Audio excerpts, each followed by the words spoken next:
Magandang gabi po sa inyong lahat. At gayon din ang ating mga kapwa mananampalataya na nakikibahagi sa pamamagitan nitong live stream dito sa Shrine of Jesus the Divine Word. Isa sa mga malimit na tanong ng aking mga estudyante sa teolohiya, lalong-lalo na pagdating nitong issue ng liturgical year, liturgical calendar, ay kagaya ng sabi ng isa kong estudyante ay ito daw yung urong sulong, sabi na calendar, bahagi ng calendar natin na makikita natin itong mga araw na ito. Yung huling bahagi ng Christmas at nitong pagpasok natin na tinatawag na karaniwang panahon. So, pagkatapos ng solemnidad, dakilang kapistahan ng Epifania, yung pagpapakita kay Jesus bilang manunubos ng lahat na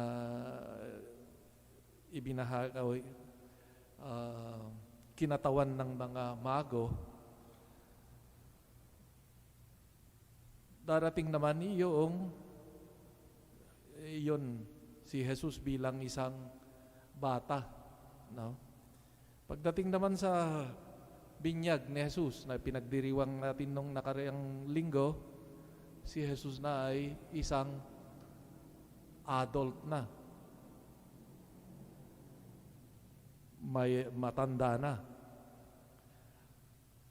At sabi natin ito yung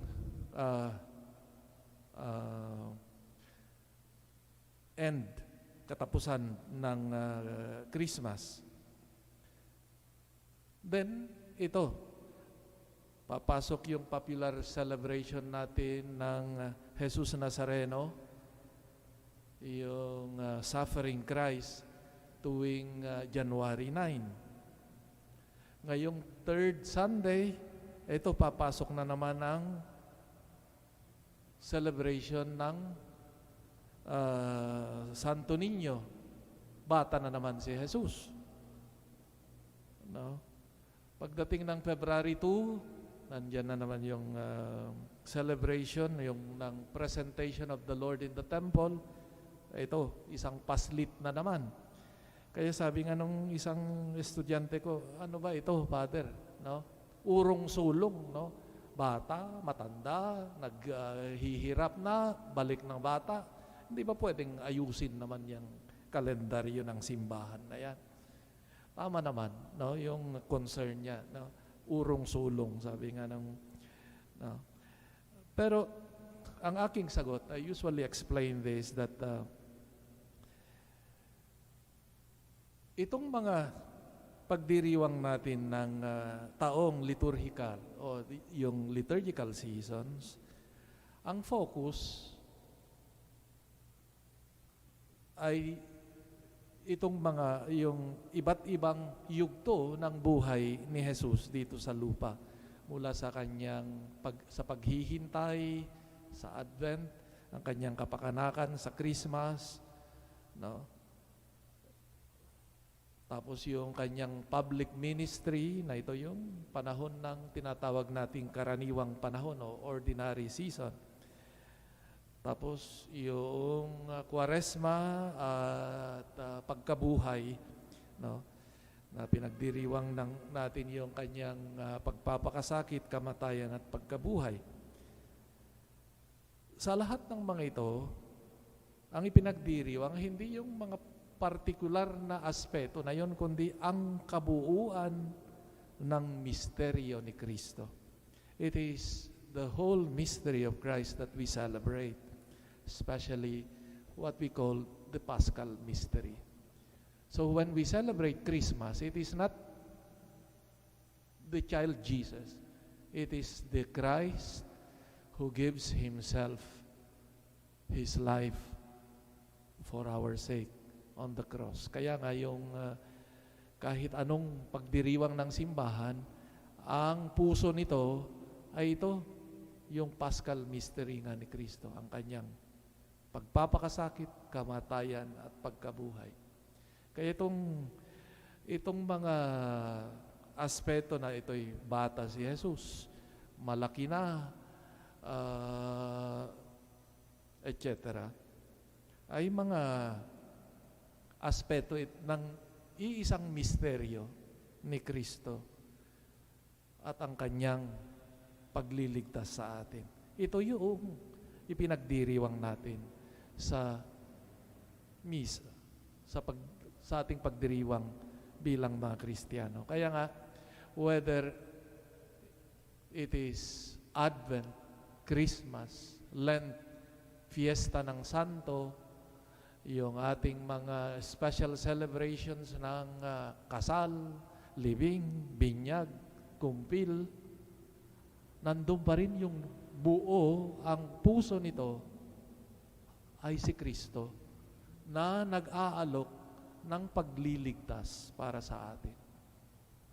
So whether you place the cross, in fact, makikita natin, even in Christmas, the mystery of the cross is already present there, no?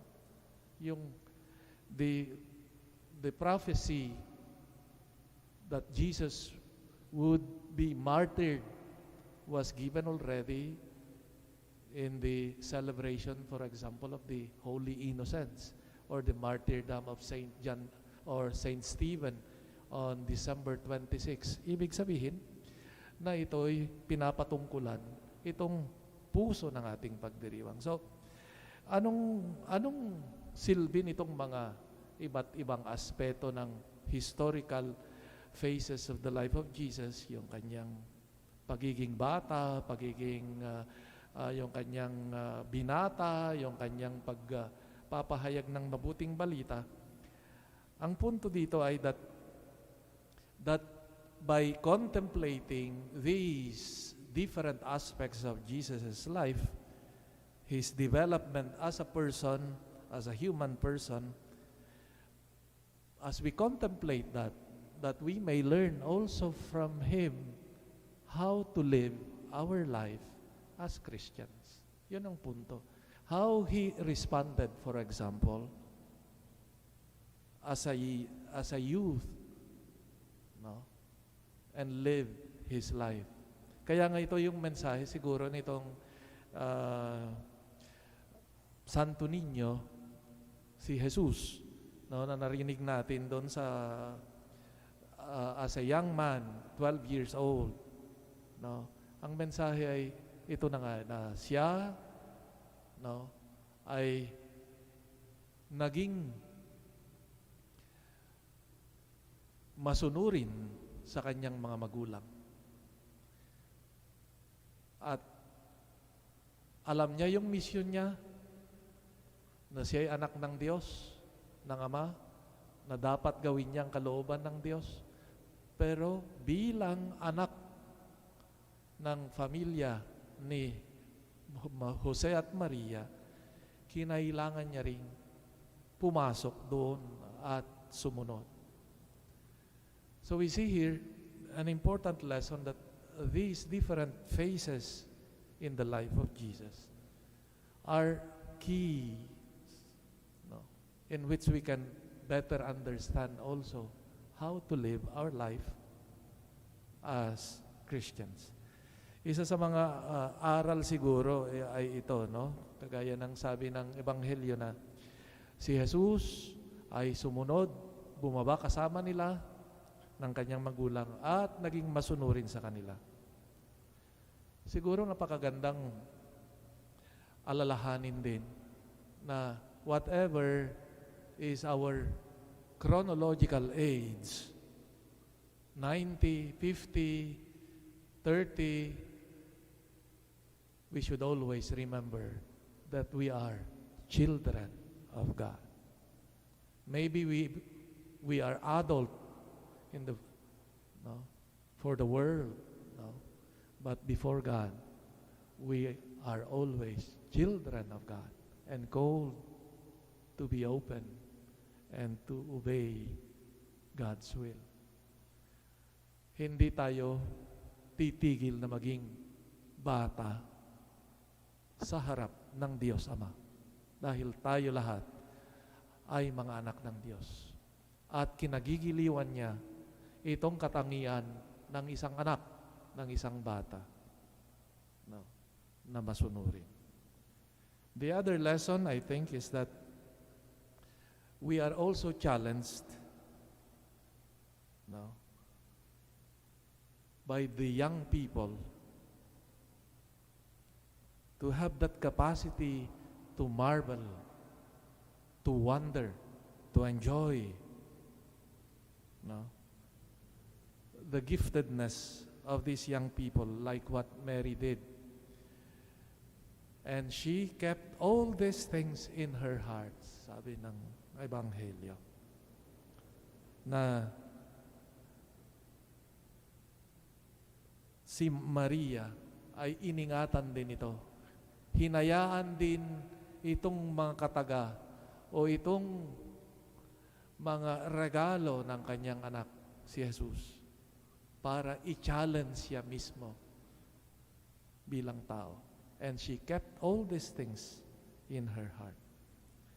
Salamat sa Diyos na ang mundo ay nagiging mas conscious na ng importansya ng bawat isa, bata man, matanda. And especially for our young people. There are so many laws now, mga batas para isusulong ang karapatan ng mga bata, na mga bata ay hindi mga laruan, kundi sila ay mga anak ng Diyos, tao na may dignidad. I just read that ang presidente yata he signed a better law to facilitate the adoption of children who are eligible for adoption. Kasi mahirap daw mag-adopt. Oo nga naman, ang daming mga gustong mag-adopt dahil sa hirap, bureaucratic things na hindi nadi-discourage yung mga gustong mag-adopt. All these things. I think yung concern for the young people, no, na ipagpatuloy natin at tulungan natin sila na that we value them. We value the giftedness of young people, children. I was surprised that to read na halimbawa ilan na yung mga bansang who were in the decade 60s or 70s who were promoting aggressively the control of population. Now they are encouraging the couples to have more children. Kasi nakita nila yung detrimental effects nito. Isa, dalawang anak, hindi nga sapat para palitan yung magulang. Problema na sila ngayon ng workforce.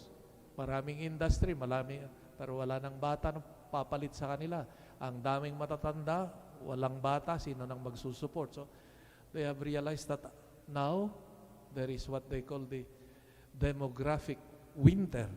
Kaya yung mga Filipinos na, salamat na mayroon pa tayong ipapadala sa, no, sa maging OFW.